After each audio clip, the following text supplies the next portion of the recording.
સમાજ દ્વારા રાધાકૃષ્ણ મંદિરે 58મો વસંત પંચમીની શોભાયાત્રા કાઢવામાં આવી હતી.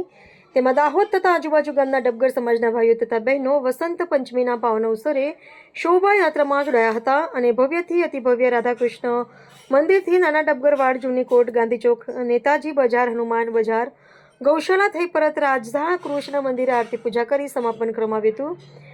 તેમાં સર્વે ભાવિક ભક્તોએ આ શોભાયાત્રાનો લાભ લીધો હતો. સંવાદદાતા દિનેશભાઈ પરમાર, દાહોદ.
હું છું ક્રુઝિન સિંઘાનિયા. આપની આસપાસના સત્ય સમાચાર જાણવા માટે જોતા રહો દીવ મિરર ન્યૂઝ અને હા, લાઈક અને સબસ્ક્રાઇબ કરવાનું ભૂલતા નહીં. Thank you.